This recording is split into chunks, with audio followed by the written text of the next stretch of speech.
Hello, this is Emily Sheese, and today I will be talking about first-year composition and executive functioning.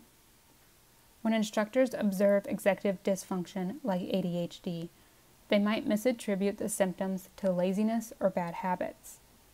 There is also the mistake of assuming that students should just grow out of their ADHD or get their executive functioning under control. Executive dysfunction is a complex neurological and long-term condition that requires intentional intervention. Since there is a strong intersection between executive functioning and writing, we as first-year composition instructors need to become more informed on addressing executive dysfunction needs. This presentation will identify those needs, explain how the FYC classroom can complicate things, and propose some strategies and best practices. Let's start by defining executive function. This will help us understand what is actually happening with our students. Executive functioning, or EF, is the part of our brains responsible for analyzing, planning, organizing, making decisions, and carrying out complex multi-step tasks. It directly relates to our working memory and dopamine. This is because working memory decides where information should go, and dopamine facilitates this process. Executive dysfunction is when the EF is not working properly. This often comes across in the classroom as inattentiveness and being off task, incomplete or disorganized work, forgetfulness, and fidgeting. We typically attribute these behaviors to ADHD or ADD. Here, the symptoms seem behavioral, as if the student is choosing or not aware of how to regulate their body. However, current research defines executive dysfunction as a cognitive disability. Without a neurotypical working memory and dopamine processing system, the brain cannot parse out important information from unimportant information, and it struggles to move information into the long-term memory. Treatment then focuses on stimulant medication and coping strategies, such as relying on visual processing over textual. In this way, a student can't just focus harder, because the brain literally does not have that capability. Telling students to try harder, as well as other assumptions and misdirected help, can be damaging. Resist blaming behavior and instead address the cognitive condition. This graphic shows how everything is connected in the previous slides. The neural components of our brain, the working memory and dopamine, affect our neurocognitive skills, or executive functioning skills. We observe executive functioning, or dysfunction, as a person's behavior. I want to also show executive dysfunction from its emotional, social, and physical impact. Here is a chart highlighting all that ADHD impacts. There is restlessness, procrastination, poor planning, etc. The author is highlighting how attention and executive functioning is necessary for many aspects of daily life. It isn't just being distracted or undisciplined. The next slide is from a series of comics by ADHD Alien. They are demonstrating how the ADHD brain works in comparison to someone with a neurotypical executive functioning system. It can be easy with someone who is neurotypical to assume EF is something easy to regulate. ADHD Alien shows it is not, and sometimes it's actually physically painful. These visuals and explanation of executive dysfunction give us a better idea of how the brain works. Now let's look at how this intersects with our FYC courses. First-year composition relies heavily on executive functioning. EF is necessary for most of our writing assignments. Our projects are multi-step and process-based. They are typically long and complex. When writing, we task students with being rhetorically aware while attending to content. We additionally emphasize student choice and voice. These requirements directly correlate to EF in that they require working memory, decision-making, planning, and organizing. This is similar with our reading requirements at FYC. Our readings, like scholarly articles or narratives, are lengthy. They can be dense with vocab, content, and style. We ask students to be rhetorically aware and think critically while comprehending the content. We also tend to ask students to immediately apply or discuss the material they read. This is a recipe for working memory overload. Students with executive dysfunction, then, are reasonably stressed and overwhelmed by the requirements of her courses. Here are some more specific issues to illustrate how difficult writing can be with executive dysfunction.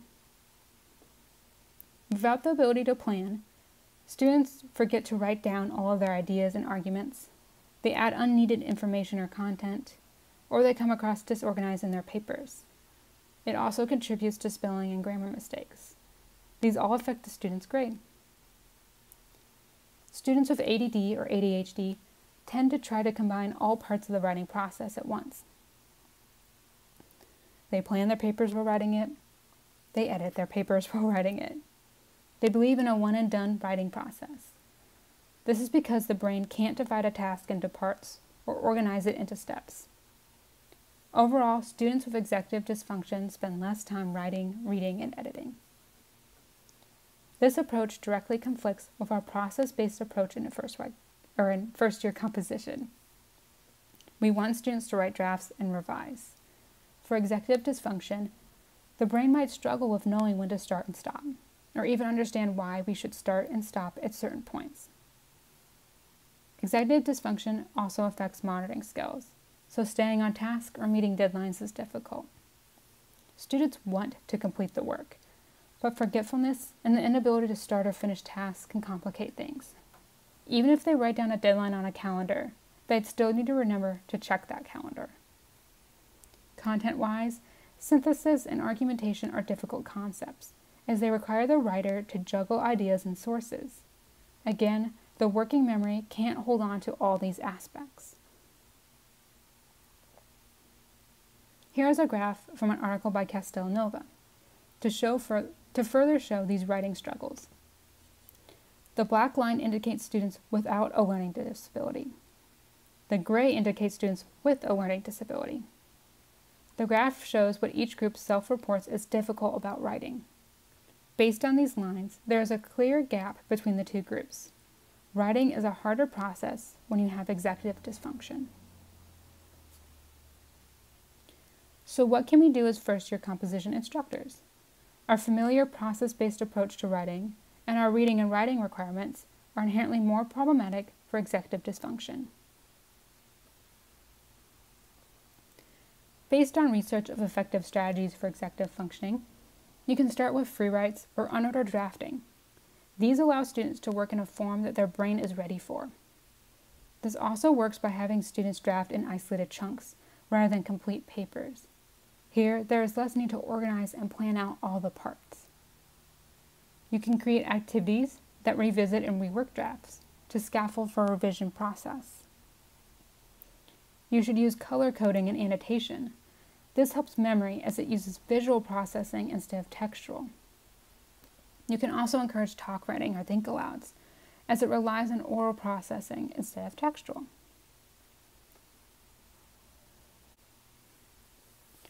For general instruction, adjust how you present your lesson and instructions. You can be task-based instead of temporal-based, providing students a checklist of tasks instead of a time frame or deadline. You should be prepared to define and repeat key concepts to ground them in something familiar. You should incorporate multiple modes in your instruction or tasks. Research found that people with executive dysfunction rely on visual processing more than textual. Studies also found students performing better when they were able to move around or had some physical component to the task. Have students move around, visit a new place, or even draw. You should utilize guiding questions to help students regulate their thinking and scaffold their reading. And finally, you should model reading, writing, and thinking at all stages so students can follow along. Show students how you read articles, gather sources, and draft. It helps substitute the processes that the brain might be missing for these students.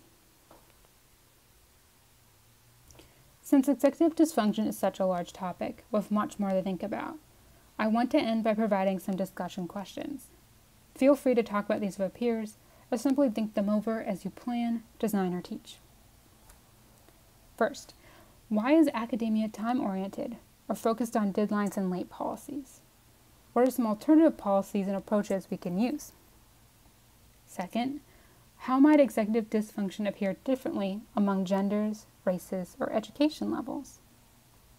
And third, how can we adapt our concept of process, or our definition of a draft, to meet the needs of students with executive dysfunction? Thank you for watching this video and for your interest in helping students with executive dysfunction. Here is a list of resources used in this presentation for your convenience and future reference.